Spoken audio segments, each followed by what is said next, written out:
Imagine perder tudo, até a esperança, e bater à porta de um estranho em busca de um prato de comida, só para descobrir que esse estranho é o homem que você amou e que a abandonou anos atrás.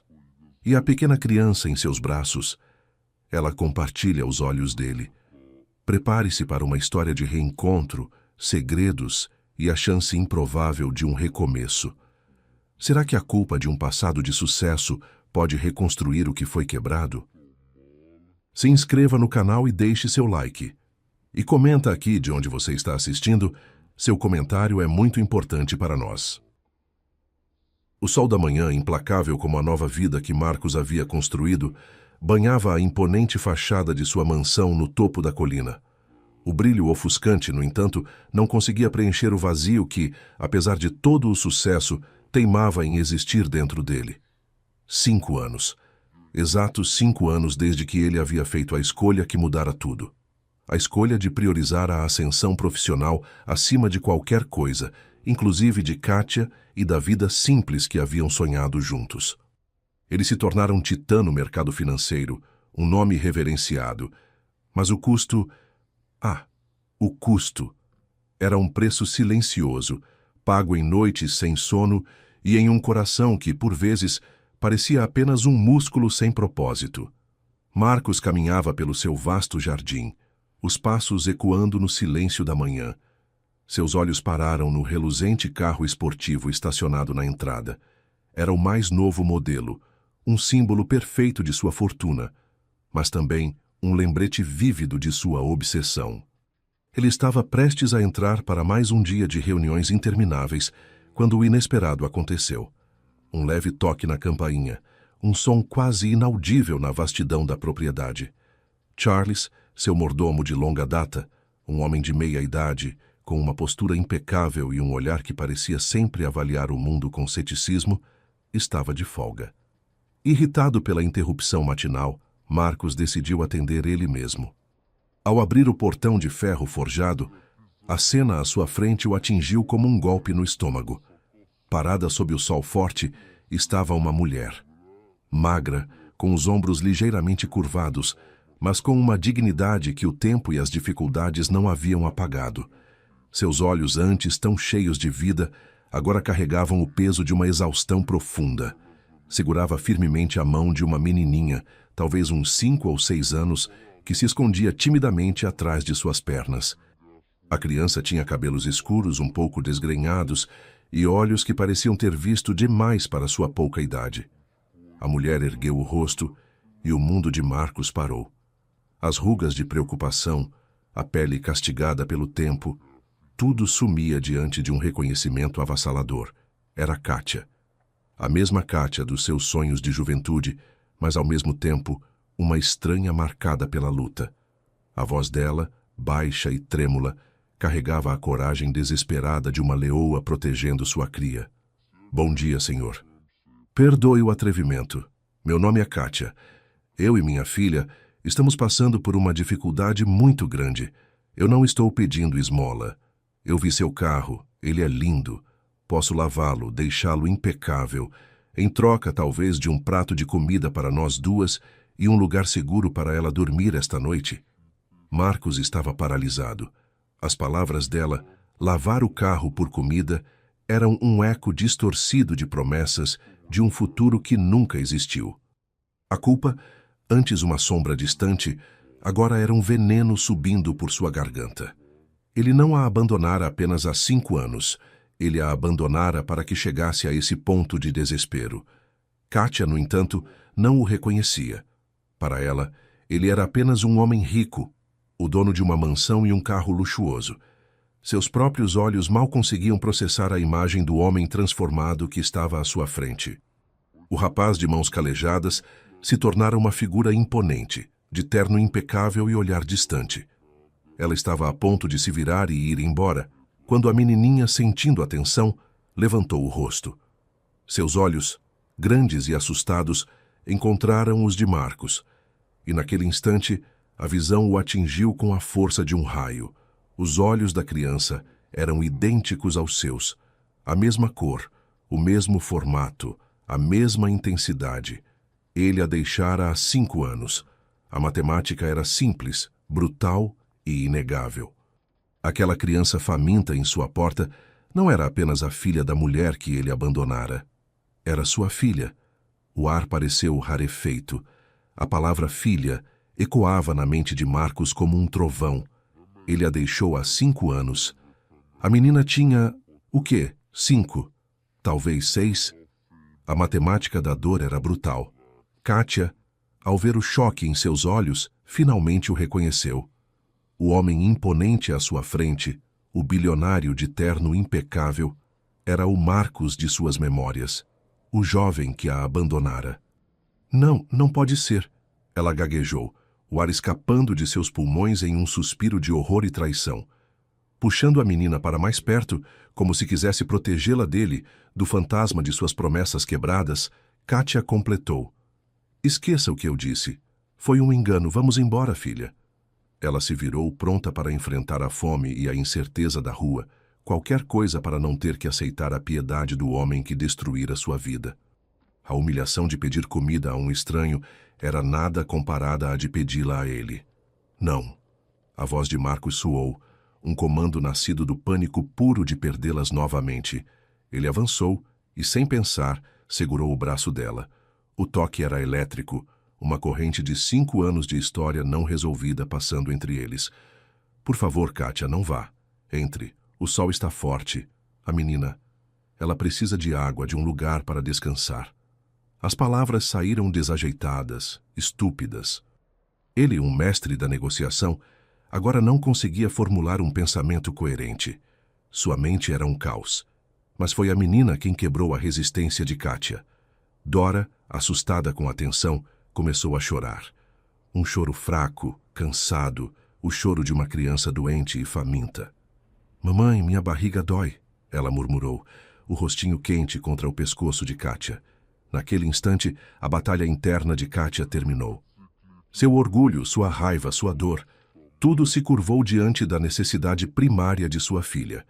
Ela olhou para o rosto choroso de Dora e em seus olhos Marcos viu a derrota, a rendição de uma mãe que faria qualquer coisa por sua cria, até mesmo aceitar a ajuda de seu maior fantasma. Sem dizer mais uma palavra, Marcos a guiou para dentro. Ao fechar a porta pesada, sentiu como se estivesse fechando um portal para o passado, trancando-o ali dentro consigo. O silêncio da mansão pareceu ainda mais opressor com a presença delas. Kátia e Dora entraram naquele lugar como uma colisão de mundos. Seus pés deixavam pequenas marcas de poeira no mármore impecável. Dora, que parara de chorar, agora olhava para tudo com os olhos arregalados, a boca entreaberta. Nunca vira um teto tão alto, um chão que brilhava, um espaço tão vasto e vazio. Sente-se, por favor, disse Marcos, apontando para um sofá de couro branco que ele sabia custava mais do que todas as casas que Kátia já alugara em sua vida. Ele se sentia um estranho em sua própria casa, um anfitrião desajeitado para os fantasmas que acabara de convidar. Correu para a cozinha, um ambiente de aço inoxidável e tecnologia que mal usava, e voltou com um copo de água e um de leite. Entregou o leite a Kátia. Para ela, disse, a voz ainda instável. Kátia pegou o copo, as mãos tremendo. Ajudou Dora a beber, e a menina tomou o leite com uma avidez que partiu o coração de Marcos em 1000 pedaços. Enquanto a criança bebia, Kátia olhava ao redor. Os quadros caros nas paredes, as esculturas, a mobília de design. Cada objeto era um testemunho do sucesso dele, da vida que ele construíra sem ela. Cada item de luxo era um tijolo no muro, que ele erguera entre o passado e o presente. Um muro que agora ruíra. Ela se sentia pequena, uma intrusa naquele santuário de riqueza. Foi nesse momento que uma nova figura entrou em cena. Charles, o mordomo, que havia retornado mais cedo de sua folga, entrou na sala de estar e parou petrificado.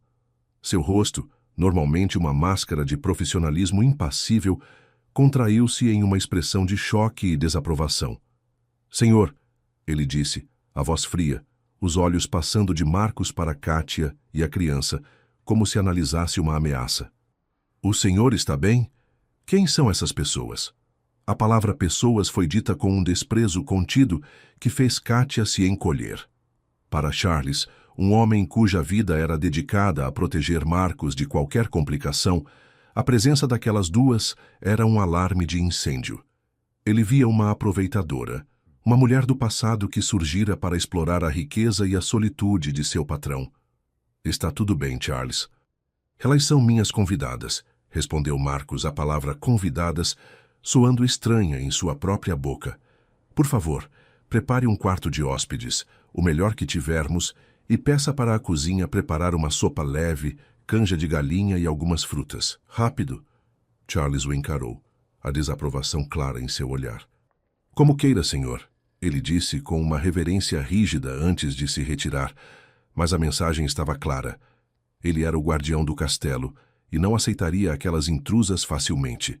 A presença dele adicionou uma nova camada de tensão ao ambiente já carregado. Com a necessidade mais imediata de Dora sendo cuidada, o silêncio voltou a se instalar entre eles, pesado e cheio de perguntas não ditas. Dora, exausta, adormeceu novamente no colo de Katia. Marcos a observava, o coração uma mistura de dor e um fascínio aterrorizante. Sua filha estava ali a metros dele, e ele era um completo estranho para ela. Precisamos conversar, disse ele finalmente. Ele a levou até a biblioteca, o mesmo lugar onde horas antes ele contemplava sua fortuna. Deixou que ela se sentasse em uma poltrona macia enquanto ele permaneceu de pé, andando de um lado para o outro como um animal enjaulado. Ele não sabia por onde começar. Me desculpe, parecia uma piada. O que aconteceu era cruel demais. Como você me encontrou? Ele perguntou, a primeira pergunta que lhe veio à mente. Eu não te encontrei. Eu não estava te procurando, respondeu ela, a voz ainda cheia de uma raiva fria. Eu estava apenas procurando um teto, um lugar para passar a noite. Minha filha está doente. Fomos despejadas do quartinho onde morávamos ontem. O dono precisava do lugar. Eu andei o dia inteiro. Bati em dezenas de portas. Ninguém me deu uma chance. E então eu vi esta casa e pensei, quem mora aqui tem tanto que não vai sentir falta de um pouco de comida. Ela riu, uma risada amarga. Que ironia, não é? De todas as portas do mundo, eu vim bater logo na sua. A história dela era uma sucessão de golpes para Marcos. Despejada, faminta, a filha doente. Cada palavra era uma acusação, um lembrete de sua falha monumental. Katia, Ele começou. Eu sinto muito. Eu não sabia. Eu juro que não sabia. Não sabia. Ela o interrompeu, os olhos faiscando. Claro que não sabia. Como poderia saber do alto do seu castelo? Você desapareceu, Marcos. Você me prometeu que voltaria. Eu esperei. Eu te escrevi dezenas de cartas que voltavam com um carimbo de endereço desconhecido. Eu te procurei. E você? Você simplesmente sumiu, construiu seu império e me deixou para trás como se eu fosse um pedaço de lixo da sua vida antiga. A torrente de dor e ressentimento de 5 anos veio à tona. Eu era jovem, tola. Eu acreditei em você. E quando eu mais precisei, quando descobri... Ela parou, engolindo em seco, olhando instintivamente para a porta, como se para se certificar de que Dora ainda dormia. Era o momento. A pergunta que pairava entre eles, a verdade que ele já sentia em seus ossos. Quando você descobriu o que, Katia? Ele perguntou, a voz um sussurro.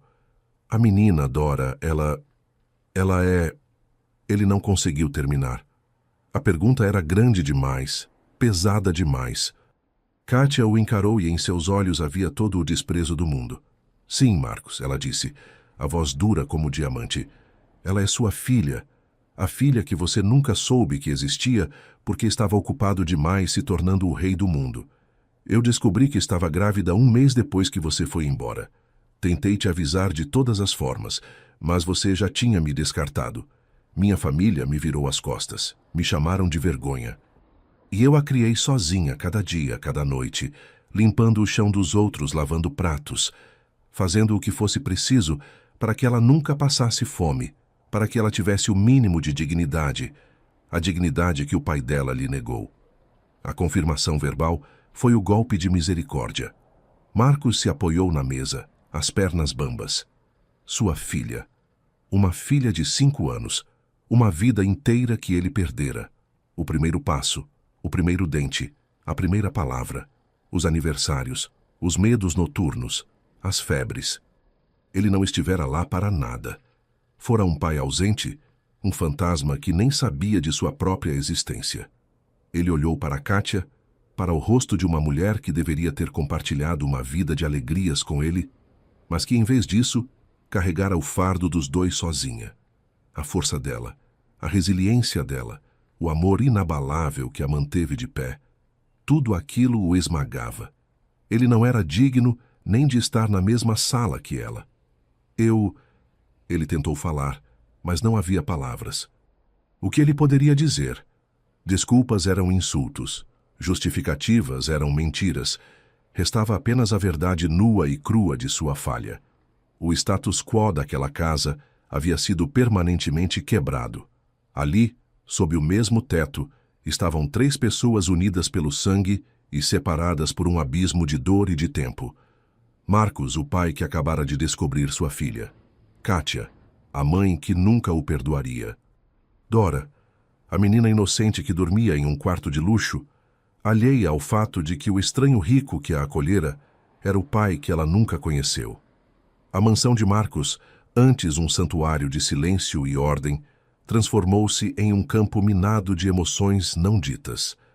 O ar estava denso, com o peso de 5 anos de ausência, mágoa e uma culpa tão palpável que parecia ter uma presença física em cada cômodo. Marcos, Kátia e Dora viviam sob o mesmo teto, mas em planetas diferentes, orbitando a mesma estrela pequena e assustada. Dora. Para a menina, a mudança foi um conto de fadas confuso. Ela acordou em uma cama que parecia uma nuvem, em um quarto maior que todas as casas onde já morara. Havia brinquedos que ela só via em vitrines, um jardim que parecia uma floresta encantada e uma geladeira que, por mágica, estava sempre cheia.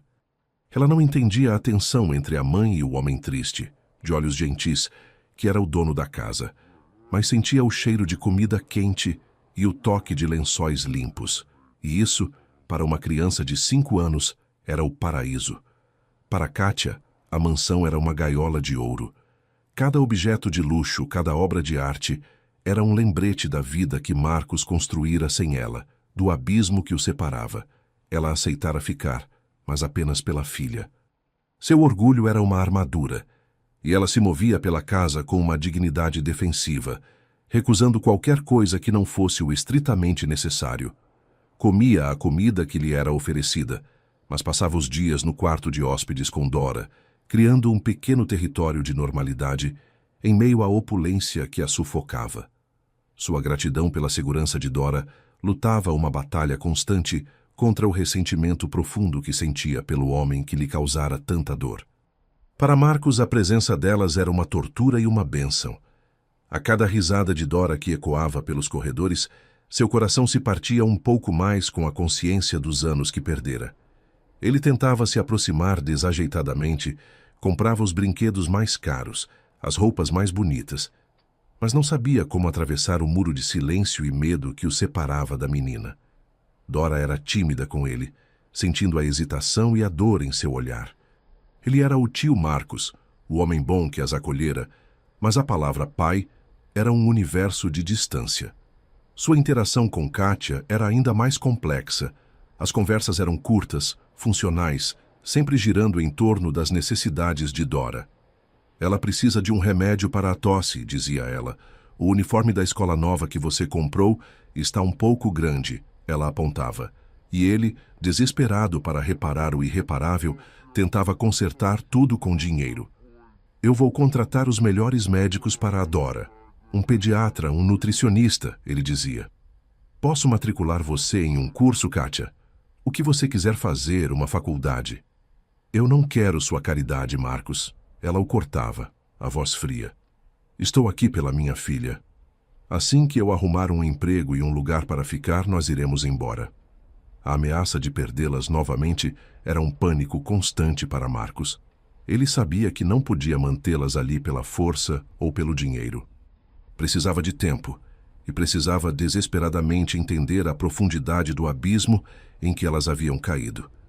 Enquanto a dinâmica de cautela e ressentimento se desenrolava, o conflito dentro da casa ganhava um novo e formidável combatente: Charles.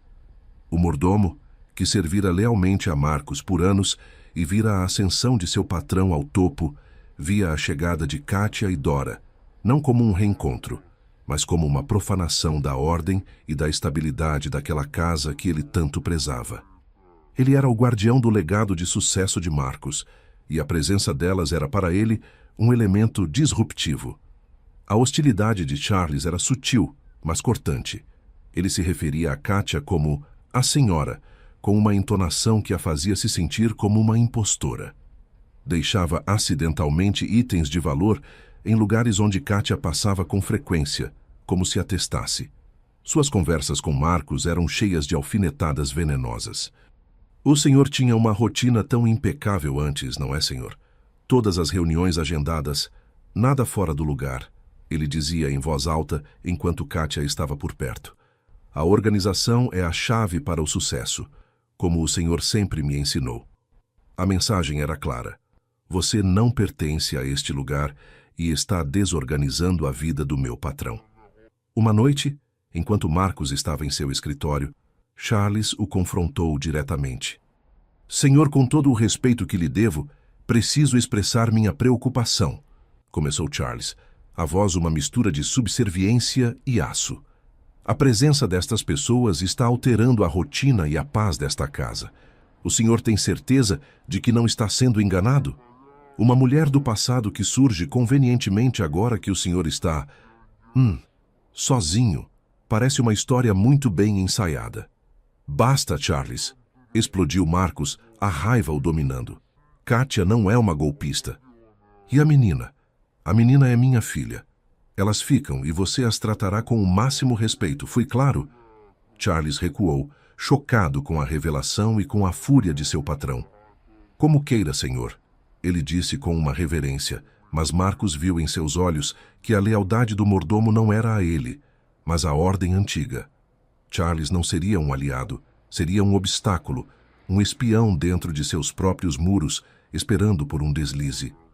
O mordomo, sentindo-se desafiado e convicto de que Katia era uma ameaça, começou a intensificar sua vigilância. Ele sabia que o luxo da mansão era novo para Katia e Dora, e suspeitava que elas não teriam um lugar para onde voltar. Charles começou a observar os hábitos de Katia, notando que ela e a menina não saíam da propriedade em momento algum. Uma noite, seguindo um instinto, ele decidiu verificar o que as duas haviam deixado do lado de fora da mansão. Ele caminhou silenciosamente até o portão principal, onde Katia e Dora haviam sido encontradas. Escondida atrás de um arbusto, havia uma pequena mochila puída e um cobertor fino, cuidadosamente dobrados. Ali, ao lado da opulência da mansão de Marcus, estava a prova silenciosa da realidade brutal de Katia e Dora. Elas não tinham para onde ir. Aquele era o seu lar temporário. Charles sentiu um arrepio de satisfação fria. Sua desconfiança parecia ter sido confirmada. Aquelas duas não eram apenas convidadas, eram invasoras sem um plano B. Agora totalmente dependentes da boa vontade de Marcus, e Charles estava determinado a proteger seu patrão, mesmo que Marcus não visse o perigo. A mansão de Marcus, agora um palco para a delicada dança entre culpa e ressentimento, parecia suspirar sob o peso de verdades não ditas. Charles, o mordomo, com sua descoberta secreta sobre a situação de Katia e Dora, sentia-se ainda mais justificado em sua desconfiança. Ele as observava com um olhar de águia, cada gesto, uma crítica silenciosa à nova e indesejável presença. A campanha de Guerra Fria de Charles se intensificou acidentalmente. Ele deixava catálogos de joias e de grifes femininas abertos em mesas de centro, sempre em páginas com preços exorbitantes. Ou então colocava para tocar no sistema de som da casa as músicas clássicas que Marcus costumava ouvir sozinho, antes da chegada das invasoras. A mensagem era clara e constante. Você não pertence aqui e está estragando a paz do meu patrão.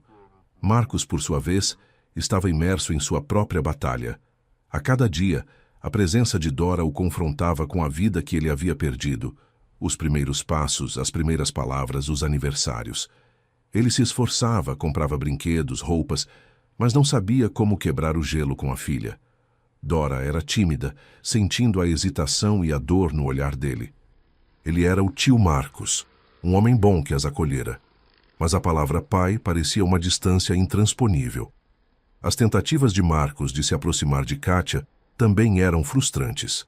As conversas entre eles eram curtas, quase protocolares, sempre focadas nas necessidades de Dora. Ela precisa de um remédio para a tosse, dizia Kátia.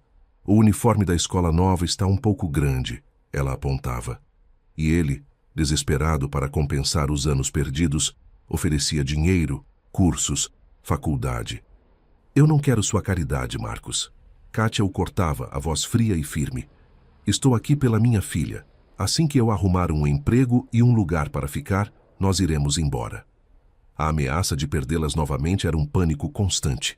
Ele sabia que o dinheiro não as prenderia. Precisava de tempo, paciência e, desesperadamente, da verdade. Movido por essa necessidade, Marcos decidiu que não havia mais espaço para rodeios. A única forma de avançar era confrontar a sua própria covardia.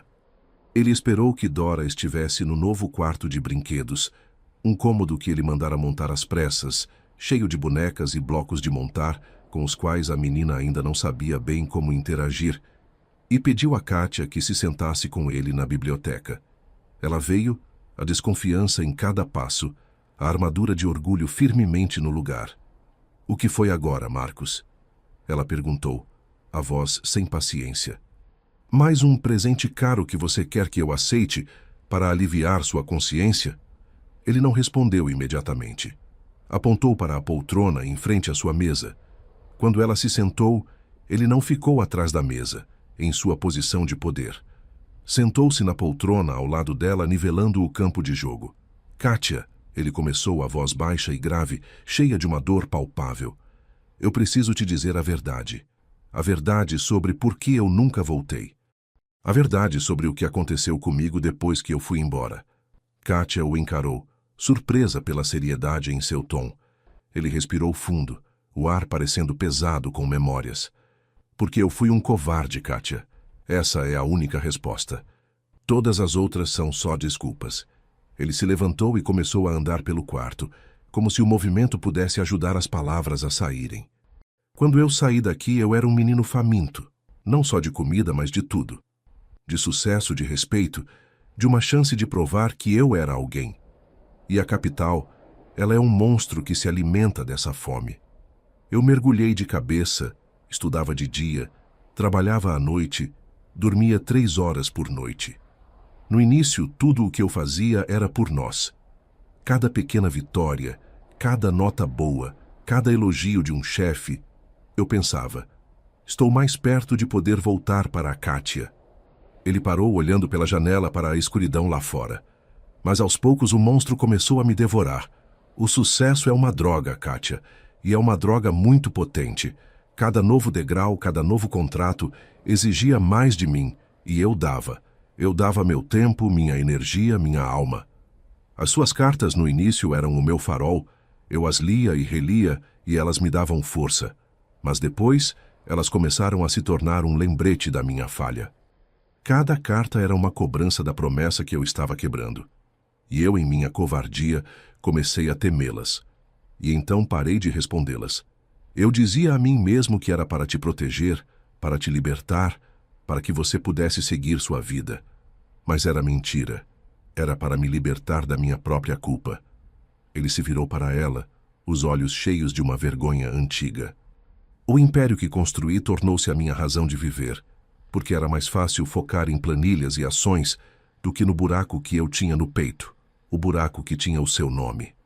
Eu nunca te esqueci, Kátia, nem por um único dia. Você se tornou o meu fantasma particular. Em cada reunião, em cada jantar de luxo, em cada conquista, havia uma voz na minha cabeça sussurrando. E a Kátia? O que ela pensaria disso? Eu me tornei o homem que sou hoje, fugindo do menino que eu era quando te amava. E a verdade é que aquele menino era um homem muito melhor do que eu jamais serei. Eu não voltei porque eu tive vergonha. Vergonha de ter quebrado minha promessa. Vergonha do homem em que eu havia me transformado, e essa vergonha foi maior que o meu amor. Eu fui um fraco, um covarde, e não há um dia em que eu não pague o preço por isso. A confissão brutal e honesta pairou entre eles. Kátia o ouvia, o rosto impassível, mas os olhos registravam cada palavra.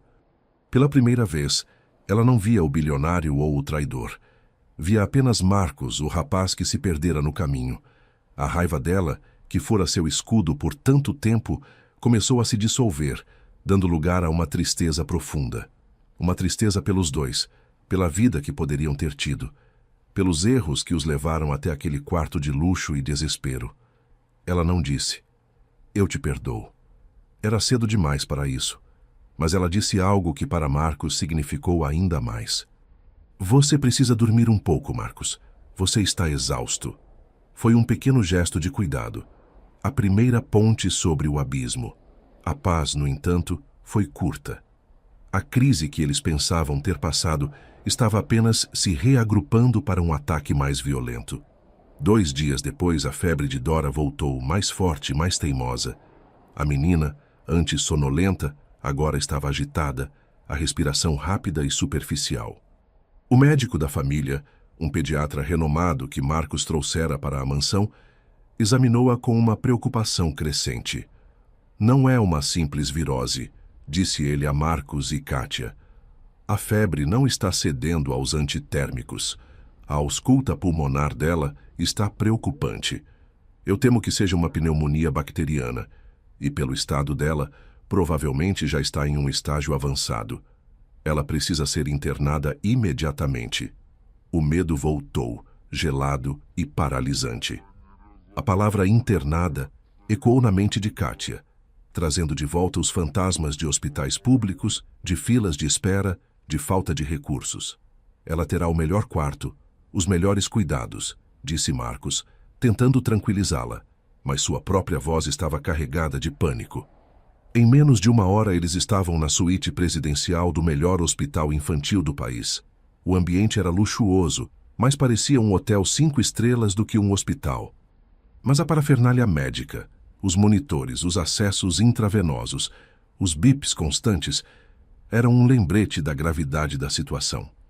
Dora foi imediatamente colocada sob forte medicação antibiótica, mas seu pequeno corpo lutava. A febre oscilava, a respiração continuava difícil. Marcos e Kátia não saíam do lado dela. Eles se tornaram uma equipe, uma dupla de pais unidos pelo medo. Ele cuidava de toda a logística, falava com os médicos, garantia que nada faltasse. Ela cuidava do essencial. Segurava a mãozinha quente de Dora. Cantava as canções de ninar que a acalmavam, passava um pano úmido em sua testa. Nos longos silêncios da madrugada hospitalar, eles conversavam. Kátia contava histórias sobre a infância de Dora. A primeira vez que ela andou, a teimosia para comer brócolis, o jeito como ela abraçava forte quando estava com medo.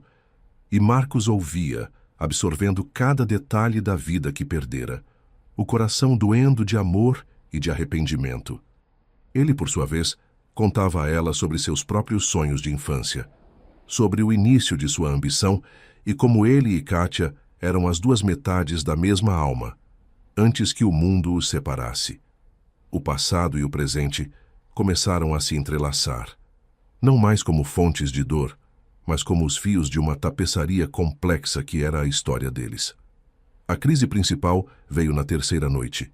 Um dos monitores começou a apitar de forma estridente. A saturação de oxigênio de Dora estava caindo perigosamente. Uma equipe de médicos e enfermeiros invadiu o quarto. "Precisamos levá-la para a UTI agora", gritou o médico-chefe. "O pulmão esquerdo dela está colapsando. A infecção é mais agressiva do que pensávamos." Eles foram empurrados para fora do quarto, para o corredor frio, enquanto a pequena cama de Dora era levada às pressas. A porta da UTI se fechou na frente deles, separando-os de sua filha. O que se seguiu foram horas de uma tortura indescritível. A sala de espera da UTI era um purgatório. Cada minuto era uma eternidade. Eles não falavam, não havia o que dizer. Apenas sentavam-se lado a lado, unidos em seu desespero silencioso. A impotência era total. Todo o dinheiro de Marcos, todo o seu poder, eram inúteis diante da fragilidade da vida de sua filha. Foi Kátia quem quebrou. O controle que ela mantivera por tantos anos, a força que a fizera sobreviver a tudo, finalmente cedeu. Ela começou a chorar. Um choro convulso, sem som, os ombros sacudindo. É minha culpa, ela soluçava. Eu devia tê-la trazido antes. Eu não tinha dinheiro para os médicos, eu a deixei ficar assim, é minha culpa. Marcos, vendo a dor dela, sentiu sua própria dor se transformar em uma necessidade feroz de protegê-la. Ele a abraçou. Não um abraço desajeitado como antes, mas um abraço forte, desesperado. Ele a puxou para si, deixando-a chorar em seu ombro. Não é sua culpa, Kátia. Ele sussurrou em seu cabelo. Você a manteve viva. Você foi a heroína dela.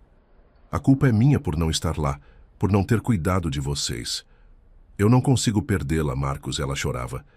Ela é tudo o que eu tenho. Ela é a única coisa boa que eu já fiz na vida. Nós não vamos perdê-la, disse ele, a voz firme, tentando passar a ela uma convicção que ele mesmo não sentia. Ela é forte como a mãe. Naquele abraço, em meio ao cheiro de hospital e ao medo da morte, as defesas finais entre eles caíram. Não eram mais Marcos e Kátia, o bilionário e a ex-namorada. Eram um pai e uma mãe apavorados, segurando-se um no outro como dois náufragos em meio à tempestade. A aliança deles foi selada naquele momento, não por um contrato ou por uma confissão, mas pelo medo compartilhado da perda mais insuportável de todas. O médico finalmente apareceu na porta, o rosto cansado, o jaleco amassado. Eles se separaram, prendendo a respiração. Conseguimos, disse o médico, a voz exausta, mas com um traço de alívio. Foi uma batalha. A infecção era muito severa. Tivemos que fazer um procedimento de drenagem no pulmão, mas ela reagiu. É uma menina muito forte. A saturação está subindo. Ela passou pelo pior. Ela vai ficar bem. A onda de alívio foi tão violenta que quase os derrubou. Kátia caiu de joelhos, as mãos no rosto, chorando, desta vez de gratidão. Marcos se apoiou na parede, as pernas tremendo, sentindo como se tivesse envelhecido 10 anos naquelas últimas horas. Quando finalmente puderam entrar na UTI, viram Dora em uma incubadora, cercada de tubos e monitores, mas respirando com calma. Seu pequeno peito subia e descia em um ritmo constante. Ela estava viva. Eles ficaram ali de mãos dadas, olhando para a filha. O mundo exterior, com suas mansões, suas empresas, seus mordomos hostis, havia desaparecido. O único universo que importava estava contido naquele pequeno espaço de vidro. A crise os levara ao limite do suportável, mas no processo havia queimado as pontes de ressentimento e orgulho. Eles haviam entrado naquele hospital como duas pessoas quebradas pelo passado. Saíram como uma família forjada no fogo do medo e unida pela promessa de um futuro. A alta de Dora do hospital, 2 semanas depois, não foi o fim de uma provação, mas o verdadeiro primeiro dia do resto de suas vidas. A menina voltou para a mansão não como uma hóspede, mas como a princesa de um reino que agora era seu. A doença deixara seu corpo frágil, e a recuperação foi um processo lento que exigiu paciência e um cuidado infinito. E foi nesse cuidado que a família deles, recém-nascida, aprendeu a respirar em uníssono. Marcos mergulhou na paternidade com a mesma intensidade obsessiva que antes dedicava aos negócios. Ele cancelou todas as suas viagens, delegou grande parte de suas responsabilidades e transformou a mansão em um centro de recuperação para a filha. Aprendeu a medir a temperatura, a dar os remédios na hora certa, a preparar as papas de frutas que o nutricionista recomendara. As noites que antes eram preenchidas por relatórios e e-mails, agora eram dedicadas a ler histórias para Dora até que ela adormecesse. Ele lia sobre mundos encantados, sobre dragões e fadas, e em cada história ele tentava reescrever a sua própria, tentando ser o herói que nunca fora. Kátia, a princípio, observava essa transformação com uma cautela desconfiada. Era difícil para ela. que fora a única muralha de proteção da filha por 5 anos, de repente dividir esse papel. Mas era impossível negar a genuinidade do esforço de Marcus. Ela o ouvia acordar no meio da noite para checar a respiração de Dora. Via a frustração em seus olhos quando a menina se recusava a comer e via a alegria pura em seu rosto quando Dora finalmente ria de uma de suas caretas. Aos poucos, ela começou a baixar a guarda, a permitir que ele fosse pai, a permitir que eles fossem pais juntos. Eles se tornaram uma equipe. Passavam horas conversando sobre os pequenos progressos de Dora, sobre seus medos e esperanças. As conversas não eram mais sobre o passado que os feria, mas sobre o futuro que tentavam construir para a filha. O abismo entre eles estava sendo lentamente preenchido por pequenas pontes de confiança e de um propósito compartilhado. No entanto, a velha ordem da casa ainda lutava para sobreviver, encarnada na figura de Charles. O mordomo via a nova dinâmica familiar como uma desordem, uma quebra de protocolo que insultava a tradição da casa. Ele mantinha a mansão impecável, mas seu descontentamento era uma presença fria, um lembrete constante de que Katia e Dora eram para ele intrusas. O confronto final aconteceu em uma tarde chuvosa. Katia estava na cozinha, preparando um lanche para Dora, quando Charles entrou. Ele a ignorou completamente e começou a dar ordens a uma das empregadas em tom altivo. Certifique-se de que os cristais da sala de jantar sejam polidos com o produto importado. As coisas precisam voltar à ordem, não é mesmo? Esta casa está perdendo seus padrões. A alfinetada foi direta, intencional. Katia sentiu o sangue ferver, mas antes que pudesse responder, a voz de Marcus soou, vinda da porta. "Charles", disse ele, a voz calma, mas com um peso de autoridade que o mordomo não ouvia há muito tempo. "Venha ao meu escritório agora." Na biblioteca, Marcus não gritou. Ele foi cirúrgico. "Charles, eu lhe devo muito. Você cuidou desta casa, de mim e de toda a rotina, com uma lealdade impecável por muitos anos. E por isso, serei eternamente grato." Ele fez uma pausa, olhando nos olhos do homem mais velho. "Mas essa fase da minha vida acabou. Esta casa tem uma nova senhora e uma jovem herdeira. Os nomes delas são Katia e Dora. Elas são a minha família agora, o futuro desta casa, e sua atitude para com elas tem sido inaceitável."